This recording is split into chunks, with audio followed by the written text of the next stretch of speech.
गायत्री मंत्र को अगर आप सिर्फ पूजा समझते हैं तो आप इसकी असली शक्ति से अनजान हैं। ये सिर्फ आत्मा को बदलने वाला मंत्र नहीं है, ये आपकी पूरी की पूरी किस्मत को बदलने वाला मंत्र है और आपकी कमाई को भी नेक्स्ट लेवल पे ले जाने वाला मंत्र है। दोस्तों, आपकी सबसे बड़ी ताकत आपका ब्रेन है और इस ब्रेन को रीसेट करता है सही फ्रीक्वेंसी पे गायत्री मंत्र, और इसीलिए इस मंत्र को महामंत्र भी कहा जाता है। लेकिन इस मंत्र को पूरा डिटेल में आज आइए समझते हैं ताकि हम इसे यूज कर पाए और यूज करके अपने आसपास की दुनिया को बदल पाए। मैं हूं भूपेंद्र सिंह राठौड़, एक स्पिरिचुअल ऑरेटर, एक हीलर एंड एक लाइफ कोच, एंड मैं आप सभी को चैलेंज करता हूं इस वीडियो में मैं जो प्रैक्टिस बता रहा हूं उसे आप 21 डेज से 100 डेज के बीच में कर लीजिए। आपकी बड़ी से बड़ी बीमारी भी ठीक होगी and at the same time अगर आपका बिजनेस कम चल रहा है या आपकी लाइफ में कोई भी प्रॉब्लम है तो उसे सॉल्व करने में आपको बहुत ज़्यादा मदद मिलेगी। इनफैक्ट मिरेकल्स होंगे। ये मैं इसलिए कह सकता हूँ क्योंकि गायत्री मंत्र क्या है? महामंत्र है। क्या है ये महामंत्र और क्यों है ये महामंत्र, और गायत्री मंत्र का असली मीनिंग क्या है, आइए थोड़ा सा जानते हैं। कहते हैं कि ब्रह्मा विष्णु महेश ये ट्रिनिटी गॉड है और इनकी 3 शक्तियां भी है। क्या? दुर्गा, सरस्वती एंड लक्ष्मी। हमें पैसा चाहिए, हम किसको पूछते हैं? लक्ष्मी माँ को। हमें शक्ति चाहिए, हम दुर्गा माँ को पूछते हैं। एंड अगर हमें विद्या चाहिए तो हम सरस्वती मैया की पूजा करते हैं। और ऐसे ही अगर हम कोई चीज़ क्रिएट करना चाहते हैं तो ब्रह्मा जी की पूजा, और अगर मृत्यु पे भी हमें विजय पानी है तो महाकाल की पूजा यानी भगवान शिव की पूजा। एंड जीवन में तरक्की करनी है और जो चल रहा है उसे और बेटर चलाना हो तो भगवान विष्णु की पूजा करते हैं। अब सवाल ये आता है कि ब्रह्मा विष्णु महेश भी ध्यान लगाए बैठे होते हैं तो ये किसका ध्यान लगाते हैं? तो एक थ्योरी तो ये है कि ब्रह्मा जी विष्णु जी का ध्यान लगा रहे हैं, विष्णु जी शायद शिव जी का ध्यान लगा रहे हैं। एक थ्योरी तो ये है, बट ये थ्योरी थोड़ी हजम होने वाली नहीं होती है, क्योंकि कहीं ना कहीं अगर मैं लॉजिकली देखूं तो मैं उस व्यक्ति का ध्यान क्यों करूंगा जो मेरे बराबर में है या मेरे समकक्ष है। तो किसका ध्यान किया कर रहे होंगे? तो कहते हैं कि ये उस निराकार पर ब्रह्म का ध्यान कर रहे हैं। जो निराकार पर ब्रह्म जो सबसे पहले ब्रह्मांड बना, कहते हैं कि उसे ना भगवान शिव ने बनाया, ना ब्रह्मा जी ने बनाया, ना विष्णु जी ने बनाया, वो ऑलरेडी प्रेजेंट था। एंड उसी ब्रह्मांड के अंदर ब्रह्मा विष्णु महेश प्रेजेंट हुए। अब ब्रह्मा विष्णु महेश 3 ताकतें हैं और उनकी 3 शक्तियां भी है। एंड कहते हैं कि उस ब्रह्मांड की जो इनसे भी परे है और इनसे भी ऊपर है, जो निराकार भगवान है, जो निराकार है, वो अनंत है, असीम है, बोलते वो सबसे पहले प्रकट हुआ ब्रह्मांड। एंड उस ब्रह्मांड के अंदर कोई भगवान, कोई देवता, कोई नहीं था, सिर्फ एक चीज थी जिसको बोलते हैं वाक। वाक यानी साउंड, एंड वो साउंड कहते हैं है गायत्री। उस साउंड को कहते हैं गायत्री। तो गायत्री अलग से कोई देवी नहीं है, कहते हैं कि वो साउंड है। अब दोस्तों, आप में से कई लोग कहेंगे कि नहीं नहीं मैं अभी भी नहीं समझा, तो इसको इस तरह से समझते हैं कि एक एटम है और उस एटम के अंदर 3 चीजें हैं, न्यूट्रॉन, इलेक्ट्रॉन, प्रोटॉन। तो कहते हैं कि ऐसे ही ब्रह्मांड है और उसमें 3 चीजें हैं, ब्रह्मा विष्णु एंड महेश। एंड 99% जगह यहाँ पे अभी भी खाली है इस एटम के अंदर, एंड वो है पूरा का पूरा ब्रह्मांड का स्पेस। एंड उसमें क्या है? तरंगे ही तरंगे, और वो तरंगे किस चीज की है? साउंड की तरंगे। एंड कहते हैं कि और वो साउंड तरंगे ही है गायत्री। अब दोस्तों, जब हम गायत्री मंत्र की उपासना कर रहे हैं तो हम ब्रह्मा विष्णु महेश के भी ऊपर की उपासना कर रहे हैं कहीं ना कहीं। एंड इसीलिए कहते हैं ये वेद माता है। इसी गायत्री मंत्र में 4 वेदों का निचोड़ है। अब दोस्तों, कहते हैं कि गायत्री माता की उपासना यानी कि सभी गॉड से ऊपर की उपासना हो गई एक तरह से। अब इसके कुछ और रीजंस है। अब रीजन है कि ये जो गायत्री मंत्र है ये 24 अक्षर का बना हुआ है एंड ये 24 सिद्धियां आपको देता है, 24 शक्तियों को एक्टिवेट करता है। अब ये 24 शक्तियां कौन कौन सी? इनमें से कुछ शक्तियों की बात करें तो आपके अंदर करेज आने की शक्ति, प्यूरिफिकेशन आपकी बॉडी के अंदर होने की, अब आत्मा के लेवल की शुद्धता की शक्ति, कहते हैं डिवाइन अवेयरनेस इस गायत्री मंत्र से एक्टिव होता है, divine grace, higher intellect, mind control, purity of thought, decision power, alignment and expansion की शक्ति एंड प्रोटेक्शन की शक्ति। इस तरह से करके 24 शक्तियों को एक्टिवेट करता है ये गायत्री मंत्र। पता है क्यों? क्योंकि 24 ऋषियों का आशीर्वाद मिलता है इस गायत्री मंत्र से। कहते हैं कि जो 24 पावरफुल ऋषि हुए उन्होंने जो 24 मंत्र दिए उन सभी मंत्रों के बीज मंत्रों से मिलके ये गायत्री मंत्र बना है, इसलिए इसमें 24 ऋषियों का आशीर्वाद है। और ना सिर्फ इतना दोस्तों, गायत्री मंत्र का जाप करने से 24 सिद्धियां भी आपको प्राप्त होती है। और ये सिद्धियां कौन कौन सी है? बुद्धि की सिद्धि, विवेक की सिद्धि, धैर्य की सिद्धि, साहस की सिद्धि, एकाग्रता, स्मरण शक्ति की सिद्धि, वाक सिद्धि, संयम सिद्धि यानी कि हर एक सिद्धि, तेज की सिद्धि, प्रेरणा की सिद्धि, भाव सिद्धि, चिंतन सिद्धि, आत्म शांति सिद्धि, आत्मबोध सिद्धि, आकर्षण की सिद्धि यानी लॉ ऑफ अट्रैक्शन की सिद्धि, ये सारी सिद्धियां आपके जीवन में एक्टिवेट होती है गायत्री मंत्र का चयन करने से। कहते हैं कि आपकी बॉडी के अंदर 24 शक्ति केंद्र है और गायत्री मंत्र के उच्चारण से ये 24 के 24 शक्ति केंद्र एक्टिवेटेड होते हैं। ये सारे शक्ति केंद्र गवर्न हैं आपकी सारी ग्लैंड्स के द्वारा, जो इंपॉर्टेंट ग्लैंड्स है जैसे पिनियल ग्लैंड्स है, पिट्यूटरी ग्लैंड्स है, आपका थायराइड ग्लैंड है या थाइमस ग्लैंड है, पेनक्रियाज है, इन सभी को बहुत ही नेक्स्ट लेवल पे एक्टिवेट करता है गायत्री मंत्र। एंड इसीलिए कहते हैं गायत्री मंत्र के उच्चारण से ये सारी सिद्धियां आपके जीवन में आती है। अब सोचिए दोस्तों, एक ऐसा मंत्र जो कि आपके बॉडी के 24 शक्ति केंद्रों को एक्टिवेट करता है, 24 सिद्धियां आपकी शरीर में लाता है, 24 तरह की शक्तियां आपको देता है एंड इतने सारे ऋषियों का आशीर्वाद है, तो क्यों ना इस मंत्र को चैंट किया जाए। बट कई लोग इसका मीनिंग नहीं समझते, इसलिए वो इसे चैंट नहीं करते। ओम भूर्भुवः स्वः तत्सवितुर्वरेण्यं भर्गो देवस्य धीमहि धियो यो नः प्रचोदयात्। क्या मतलब है इस मंत्र का? इस मंत्र के चैंटिंग से ना आपको रुपया मिल रहा है, ना कोई पैसा मिल रहा है, ना कुछ और मिल रहा है, लेकिन सब कुछ मिल भी सकता है। ये मंत्र कोई इमीडिएट पैसा अट्रैक्ट करने का मंत्र नहीं है। इस मंत्र से शायद आपको इमीडिएट पैसा नहीं मिले, लेकिन हम उस परमपिता परमेश्वर को प्रणाम करते हैं जो कि पूरी दुनिया को सही दिशा देता है, सही प्रकाश देता है। मेरी बुद्धि को भी प्रकाशित करो और मेरी बुद्धि को भी सही मार्ग दो। आप यहाँ पे नहीं कह रहे कि मुझे पैसा दो, आप सूर्य के उस रूप की यहाँ उपासना कर रहे हैं जो सुबह सुबह उगता है, चाहे वो ईसाई हो, चाहे मुस्लिम हो, चाहे वो कोई और धर्म का व्यक्ति क्यों ना हो। सभी लोगों ने सूर्य के उगते हुए सूर्य को हमेशा ऊर्जा देने वाला माना है और सूर्य के उस रूप की उपासना है गायत्री मंत्र। और उस रूप की उपासना में हम कह रहे हैं कि सुनिए, मुझे सद्बुद्धि दीजिए। और बुद्धि पावरफुल हो गई तो क्या होने वाला है? डिसीजन मेकिंग स्किल पावरफुल होगी। बुद्धि पावरफुल हुई तो और क्या होने वाला है? इससे हमारा कोलेस्ट्रॉल कंट्रोल होगा, हमारा शरीर ठीक होगा, हम सही तरह से काम कर पाएंगे, हम प्रोडक्टिव हो पाएंगे, हम आलस से बचेंगे, हम उन चीज़ों में अपना ध्यान लगा पाएंगे जो चीज़ें में हमें ध्यान लगाना चाहिए। इज दैट ट्रू और नॉट? तो इसीलिए दोस्तों, इस ध्वनि से सृष्टि का जन्म हुआ और सृष्टि की वो ध्वनि जो है उसकी आत्मा है गायत्री। और जब हम गायत्री मंत्र को चैंट कर रहे हैं तो हम उस ब्रह्मांड की, उस आत्मा की उपासना कर रहे हैं।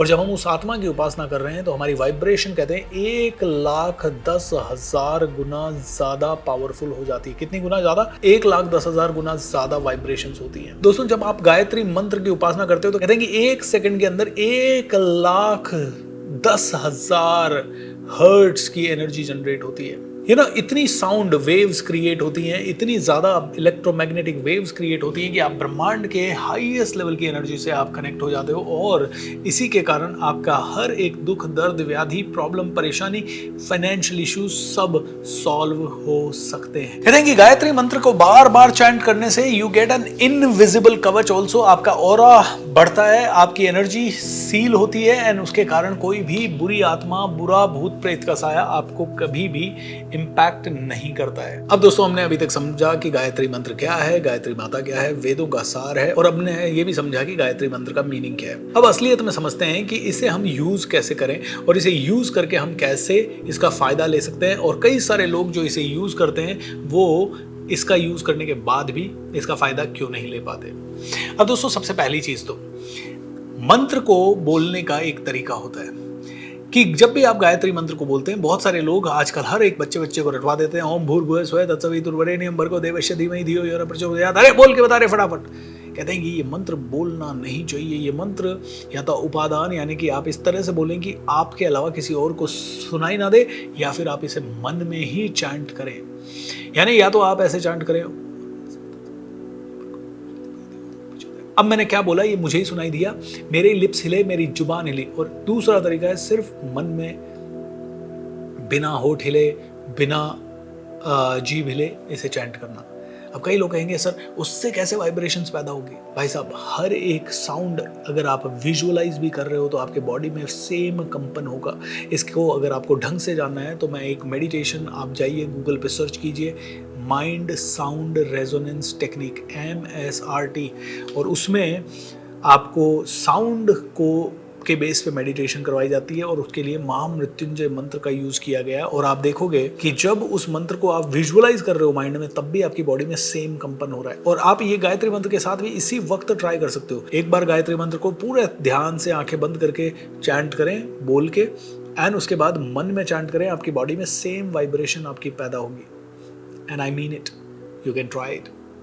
सो कैसे इसकी उपासना करनी है? कहते हैं कि 4 तरह से किसी भी मंत्र को भजा जा सकता है। पहला साउंड कहलाता है वैखरी। वैखरी यानी बोल के, ओम भूर्भुवः स्वः तत्सवितुर्वरेण्यं भर्गो देवस्य धीमहि धियो यो न प्रचोदयात्। दूसरा कहलाता है मध्यमा। मध्यमा यानी कि आवाज बाहर ना आए, आवाज गले में ही रह जाए और हल्का फुल्का होठ वोट हिले, या आवाज आए तो भी मुझे ही सुनाई दे, ठीक है, जिस तरह से मैंने अभी बोल के। तीसरा कहते हैं पश्यंती। तीसरा कहते हैं कि आप सिर्फ मंत्र को इमेजिन कर रहे हो कि मंत्र आपके सामने लिखा हुआ है और आप उसे देख रहे हो, ये तीसरा तरीका है। और चौथा है आप उस लेवल पे चले जाओ जिसको बोलते हैं परा, यानी कि आप बिना आपकी कॉन्शियसनेस के भी कॉन्शियसली इन्वॉल्व हुए, कॉन्शियसली मंत्र को देखे, कॉन्शियसली बोले, दिन रात मंत्र बैकएंड में आपके चल रहा है। बोलते हैं कि जो परा वे है मंत्र को भजने का, यही सही वे है, या एटलीस्ट मध्यमा, या एटलीस्ट पश्यंती। परा एंड पश्यंती। सो सबसे पहला वैखरी यानी बोलना, फिर आता है मध्यमा यानी कि मरमर करना, आप ही को आवाज सुनाई दे। तीसरा है पश्यंती यानी कि विजुअलाइज करना कि मंत्र चल रहा है। और चौथा ऑटोमेटिकली बैकएंड में मंत्र चल रहा है। कहते हैं वैखरी से 1200 गुना ज्यादा पावरफुल है मध्यमा, एंड मध्यमा से 1200 गुना ज्यादा पावरफुल है पश्यंती, और पश्यंती से 1200 गुना ज्यादा पावरफुल है परा। यानी कि आप मंत्र को बोलने से जो फायदा आपको नहीं मिलता, उससे कई गुना ज्यादा मंत्र को सिर्फ मन में करने से फायदा मिलता है। तो इस तरह से इसका चैंट करें। एक और रीजन उसका दिया गया है कि जब आप किसी भी मंत्र को बोल के चैंट करते हैं तो वो मंत्र सिद्ध मंत्र है, लाखों लोगों ने बोला गया है, संसार की ध्वनि है, ब्रह्मांड की ध्वनि के बारे में हम बात कर रहे हैं। तो जब आप उस मंत्र को चैंट करते हैं तो आसपास की हर चीज एम्पलीफाई हो जाएगी। बोलते हैं अगर आप नेगेटिव हैं बहुत और उस समय इस मंत्र को बोल रहे हैं तो आपकी नेगेटिविटी एनहांस हो जाएगी। इसीलिए गायत्री मंत्र बोलने के बाद भी कई लोगों के जीवन में वो मिरेकल्स नहीं होते, क्योंकि कई लोगों के जीवन में छल चल रहा है, कपट चल रहा है, बहुत सारी नेगेटिविटी चल रही है। तो कैसे इस मंत्र का उच्चारण करना है? सात्विक तरीके से एक जगह बैठना है, नहा धो के, आसन बिछा के, रीढ़ की हड्डी सीधी करते हुए एक दिव्य माला ले लें, एंड इस माला को आराम से 108 बार कर लें। 15 मिनट का समय लगेगा, एंड मन में करें। और ये वाली फिंगर, क्योंकि ये वाली फिंगर हम किसी को पॉइंट आउट करने के लिए यूज़ करते हैं, इसीलिए हम इस फिंगर को यूज़ करे बिना इस माला को धीरे धीरे धीरे एक एक मंत्र मन में करते हुए आगे बढ़ें। ये इसका सही तरीका है। शुरुआत आप 108 की एक माला से कर सकते हैं, फिर धीरे धीरे आप 2 माला कर सकते हैं। कभी अगर आपके पास समय ज़्यादा हो तो 1008 की माला कर सकते हैं, यानी 1008 की जो भी 10 माला या 5 माला जितनी भी होती है। और समय आपको ज़्यादा मिले तो 1008 मंत्र के चैंट भी आप कर सकते हैं माला के थ्रू। कहते हैं कि इसका सबसे पावरफुल तरीका ये है, अगर आप बहुत सारी सिद्धियां प्राप्त करना चाहते हैं, बहुत सारी भक्ति प्राप्त करना चाहते हैं, तो आप 24,000 गायत्री मंत्रों का अनुष्ठान, जो कि छोटा अनुष्ठान हो सकता है, या 1.25 लाख गायत्री मंत्रों का अनुष्ठान, जो कि बड़ा अनुष्ठान हो सकता है, ये आप कर सकते हैं। आप चाहें तो खुद इसे कर सकते हैं, आप चाहें तो किन्हीं पंडितों के, पुजारियों के साथ मिलकर कर सकते हैं। आप इसको करने के बाद आप लोगों को खाना वाना, भोजन दान इत्यादि कर सकते हैं। ये सारी प्रोसेस है। अब दोस्तों, जब मैं ये वीडियो बना रहा हूँ, क्या मैंने 1.25 लाख गायत्री मंत्र का चैंट किया है? बिल्कुल नहीं किया है। तो क्या मुझे करना है? यस, ये वीडियो मैं इसीलिए बना रहा हूँ ताकि मैं एक संकल्प ले सकूँ आप सभी के सामने कि मैं बहुत जल्द 1.25 लाख गायत्री मंत्रों का चैंट करूँगा। एंड आप में से कोई भी उसके साथ जुड़ना चाहे, हीलिंग लेना चाहे और कुछ भी, तो हमारा कोई ना कोई वेबिनार या कोई ना कोई मैसेज होगा। नीचे एक गूगल फॉर्म दे रहा हूँ, उसमें आप अपनी डिटेल्स डाल दीजिएगा। जब भी ये अनुष्ठान होगा तब आपको इन्फॉर्म कर दिया जाएगा। लेकिन I want to tell you, बहुत जल्द होगा। 1.25 लाख मंत्रों का ये अनुष्ठान अगर हम रोज 4 घंटे चैंटिंग करते हैं तो 75 to 80 डेज का समय लेता है, और अगर रोज 8 घंटे करते हैं तो I think it will take around 35 to 40 days. तो ये मेरा एक संकल्प है और इसीलिए मैं ये वीडियो बना रहा हूँ दोस्तों, क्योंकि मुझे तो ये चीज़ें एक्सपीरियंस करने में मज़ा आता है। मैं जब इस मंत्र के बारे में पढ़ रहा था, जब मैं इस मंत्र के बारे में सीख रहा था, जब मैं इसको सुन रहा था, सोच रहा था, मेरे साथ बहुत सारे छोटे छोटे मिरेकल्स होने लग गए, and I was like wow. और दूसरा मेरे लिए आई ओपनिंग ये था कि मंत्र के बारे में तो मैंने बहुत सुना, लेकिन जब देखा कि ये तो वेद माता है, चारों वेदों का सार है, 24 ऋषियों का इसमें आशीर्वाद है, और जब मैंने देखा कि ये शरीर के 24 शक्ति केंद्रों को एक्टिवेट करता है, and when I did it I loved it, and इसीलिए दोस्तों मैं इस वीडियो को बना रहा हूँ। तो अब आपके लिए एक छोटा सा टास्क, रोज सुबह शाम एक माला करनी है। कर सकते हैं, नहीं कर सकते तो चलिए सुबह या शाम दोनों में से एक टाइम पकड़िए और अगले 21 दिन या 31 दिन एक माला जरूर करनी है। Is that okay? Can you commit? नीचे करिए। आई नो डिफिकल्ट हो सकता है शुरुआत में, आई नो कमिट करके भूल जाना बहुत ईजी होता है, लेकिन नहीं, यहाँ पे मैं चाहता हूँ फर्म कमिटमेंट हो। एंड दूसरा, वो माला करने के बाद विजुअलाइज कीजिए आपका फ्यूचर, या वो कमांड दीजिए ब्रह्मांड में, अगर आप लॉ ऑफ अट्रैक्शन को जानते हैं तो जो आपको चाहिए। अगर आपको स्वास्थ्य चाहिए तो स्वास्थ्य, मैं गारंटी देता हूँ आपके स्वास्थ्य की समस्याएं या आपकी फाइनेंस की समस्याएं 21 दिन में ये मंत्र 1000% सॉल्व करेगा। It's a proven system. आप में से अभी भी कई लोग अगर इसको करने के लिए कन्विंस नहीं है तो मैं आपको 2 या 3 चीजें और देता हूं। जब भी आप गायत्री मंत्र का चैंटिंग करते हैं तो कहते हैं कि आपका बीपी से लेके शुगर, बॉडी के सारे एलिमेंट्स आपके नॉर्मल होने लग जाते हैं, एंड इसीलिए आपकी हर एक बीमारी शरीर से बाहर जा सकती है। दूसरी चीज, गायत्री मंत्र को यूज करके आप अपनी क्रोनिक डिजीजेस या क्रोनिक चैलेंजेस को भी ठीक कर सकते हैं, जो शायद आनुवांशिक हो, यानी कि जो हेरिडिट्रिकली आपके अंदर आए हो। क्योंकि कहते हैं कि गायत्री मंत्र जब आप बोलते हैं तो आपके डीएनए के लेवल पे भी चेंजेस होना स्वाभाविक है। दोस्तों, एपिजेनेटिक्स करके एक साइंस है जो कहती है कि डीएनए कोड तक चेंज किया जा सकता है, डीएनए रिप्रेजेंटेशन, डीएनए इंप्रेशंस भी चेंज होते हैं जब आप किसी एक लेवल की संगत में या एक लेवल के बिलीफ को आप पैदा कर लेते हैं। तो कहते हैं कि जब आप गायत्री मंत्र करते हैं तो आपके डीएनए कोड तक में भी चेंजेस हो सकते हैं और आप संसार की हाईएस्ट लेवल की कॉस्मिक ऊर्जा से कनेक्ट इंस्टेंटेनियसली हो जाते हो। इसीलिए दोस्तों, गायत्री मंत्र का चैंट करें। I am sure you are going to love this and I am sure you will have world of a difference. इस वीडियो को सेव करके रख लीजिए ताकि जब भी आप ये करें एंड आपके जीवन में परिवर्तन आए तो उसी समय आप यहाँ आके कमेंट कर सकें, ताकि हजारों लोग जो इस वीडियो को देखेंगे उन सभी को प्रेरणा मिले। लेट्स जॉइन दिस मूवमेंट जहाँ पे कि आप और मैं मिलके गायत्री मंत्र को घर घर पहुँचा सकें। Lots of love, thank you, bye bye.